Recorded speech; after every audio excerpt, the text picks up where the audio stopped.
திருமிகு அருள்மொழி, மும்மொழி கொள்கையை அமல்படுத்தினாதான் நிதின்னு மத்திய அரசு சொல்லுது. ஆனால் மும்மொழி கொள்கையை நாங்கள் அமல்படுத்த மாட்டோன்றதுல தமிழ்நாடு அரசு ரொம்ப பிடிவாதமாக இருக்கிறாங்க. அவங்க நிதி தருவதில் பிடிவாதமாக இருக்காங்க. இப்போ இந்த அரசியல் எங்கே நகர்ந்துருச்சு அப்படின்னா, இந்த 2 நாட்களாக தமிழ் வெர்சஸ் இந்தின்னு இருந்து இப்போ தமிழ் வெர்சஸ் பாஜக தமிழுக்கு எதிராக இருக்குங்கிற இடத்துக்கு நகர்ந்துட்டாங்க. அந்த அரசியலுக்காக தான் இது நடத்தப்படுதா தொடர்ந்து?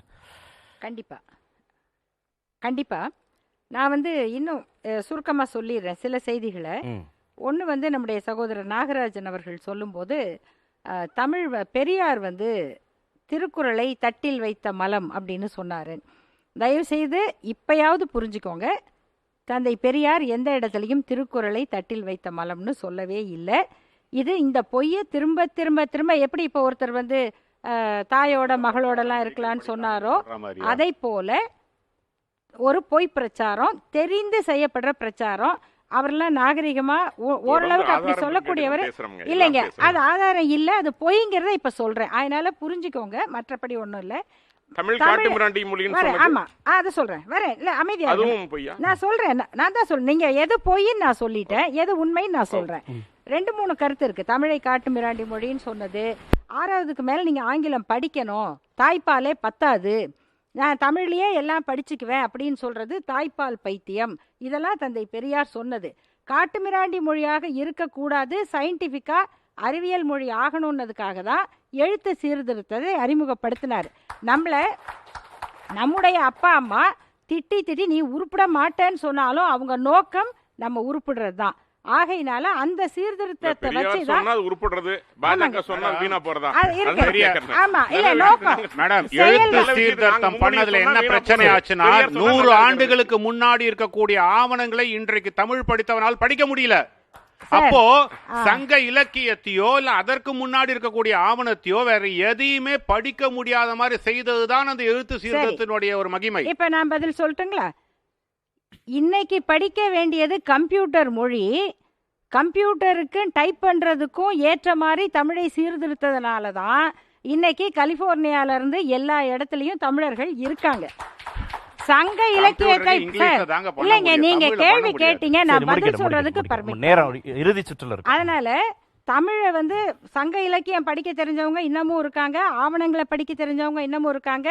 கிட்டத்தட்ட 5000-6000 ஆண்டாக படிக்கிற தொடர்ச்சி உள்ள மொழி தமிழ். இன்னைக்கு அந்த வழக்கு ஒழிந்த மொழி சமஸ்கிருதம்.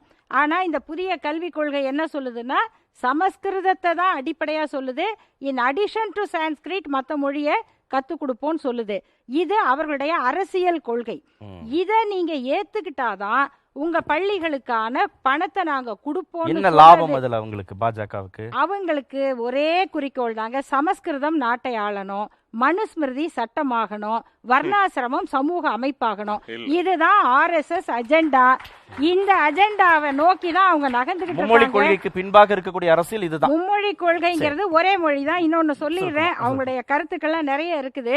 ஆனா தமிழ்நாட்டுல நாங்க தான் படிங்கிறோம், குடின்னு சொல்லல. அவங்களுக்கும் குடிகாரங்களுக்கும் கடை திறந்து வச்சிருக்கிறாங்க. ஆனா படிங்கிறோம்.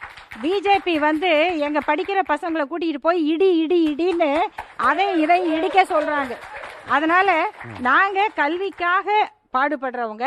அதனாலதான் நம்ம எல்லாரும் படிச்சிருக்கிறோம், நம்ம எல்லாரும் சிறப்பா இருக்கோம். இதுக்கு மேல மும்மொழிங்கிறது குழந்தைகளுக்கு சுமைங்கிறத புரிஞ்சுக்கணும். இந்தி சமஸ்கிருதம் மூலமாக நாட்டை ஆளணும் அப்படின்றதா உங்களுடைய கோட்பாடு. அந்த அடிப்படையில தான் இந்தி இங்க வலியுறுத்தப்படுது. இல்லைங்க, இந்தி வலியுறுத்தப்படலாம் திரும்ப சொல்லிட்டு இருக்கேன். 1. 2வதுங்க, இன்னைக்கு நிதி தரமாட்டோம்னு ஏன் வெளிப்படையா சொல்ல வேண்டிய கட்டாயங்கள் நான் தெளிவுபடுத்தணும் மக்களுக்கு. இது முதல் முறை அல்லங்க. முதலா நீங்க அணை பாதுகாப்பு மசோதாவை கொண்டு வந்தோம்.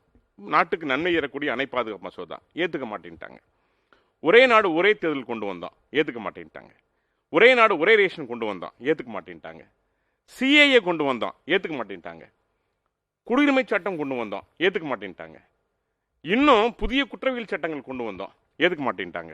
உதய மின் திட்டம், மின்சார சேமிப்பு கொண்டு வந்தா ஏத்துக்க மாட்டேன்ட்டாங்க. அவங்க பாஜகவே ஏத்துக்கல சார். விஸ்வகர்மா திட்டம், அதனால நீங்க கொண்டு வர எல்லாத்தையும் அவங்க எதுக்குறாங்க, அப்படிதானே சொல்றேன். அரசியல் நிலைப்பாடு இல்ல. பாஜக ஒன்று பாஜக நல்ல திட்டங்கள் எல்லாம் கொண்டு வந்து தமிழ்நாட்டில் வளர்ந்து விடுமோ என்கின்ற ஒரு பயம் ஒன்று. ஏன்னா 80% ஆட்சி பிடிச்சிட்டோம், மிச்சம் இந்த தமிழ்நாடும் கேரளா தான் பாக்கி இருக்குது ஒன்று. ரெண்டாவது இன்னொரு விஷயம் சொல்லிடுறேன், ரொம்ப இதுவரைக்கும் நாங்க அமைதியா இருந்தோம், இப்ப ஏன் நாங்க கொதிச்சு செல்றோம் அப்படின்னா, ஏழை குழந்தைகள் மாணவர்களுடைய வாழ்க்கையில விளையாடுறாங்க அவங்க, அதை நாங்க பார்த்துட்டு இருக்க முடியாது. இது உங்களுக்கு நாங்கள் வார்னிங் கொடுத்துருக்குறோம். தயவு செய்து நீங்க ஏழை குழந்தைகள் வாழ்க்கையில விளையாடாதீங்க.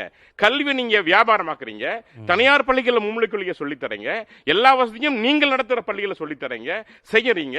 அரசு பள்ளிகளை படு கேவலமாக்கி மோசமாக்கி எந்த அடிப்படை கட்டமைப்பும் இல்லாமல் தனியார் கல்வியை பணத்துக்காக ஊக்குவிக்கிறீர்கள். அதனாலதான் நாங்கள் எதிர்ப்பு தெரிவிச்சோம். ஓகே, அரசு பள்ளிகள்ல பல்வேறு இடங்கள்ல இந்திய ஆசிரியர்கள் நியமிப்பதற்கு 50 கோடி ரூபாய் நிதி ஒதுக்கப்படுது, சமஸ்கிருதத்தை வளர்ப்பதற்கு 600 கோடி ரூபாய் நிதி ஒதுக்கப்படுதுன்னா திரு தயாநிதி மாறன் நாடாளுமன்றத்தில் பேசினார். அப்போ அவங்க சொல்றாங்களா இந்த இந்தி சமஸ்கிருத முன்னுரிமைங்கிறது மட்டும் ஒரு சார்பு நிலையில எடுக்கப்படுதா? இல்ல சார், அரசியலமைப்பு சட்டத்தில் இருக்கிற மற்ற மொழிகளை வளர்ப்பதற்கு இவ்வளவு நிதிகள் ஒதுக்கப்படலன்னு ஒரு கேள்வி கேட்டார். எத்தனை சமஸ்கிருத பல்கலைக்கழகங்கள் இருக்குன்னு பாருங்க.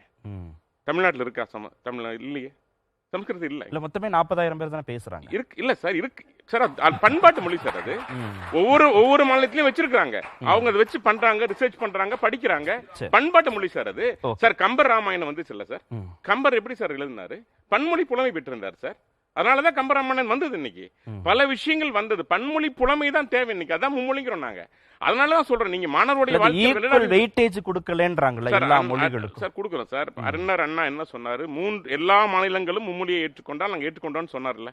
இன்னைக்கு ஒரு மொழி தேவைப்படுகிறது சார், பேச தேவைப்படுது இல்ல சார், மாணவனுக்கு வாய்ப்பு தர்றோம்ல சார், நாங்க பணம் தர்றோம் சார்.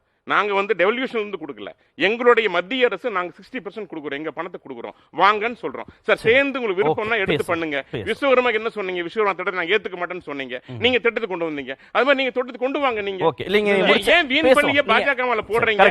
ஏன் வெறுப்பு பிரச்சாரம் செய்றீங்க?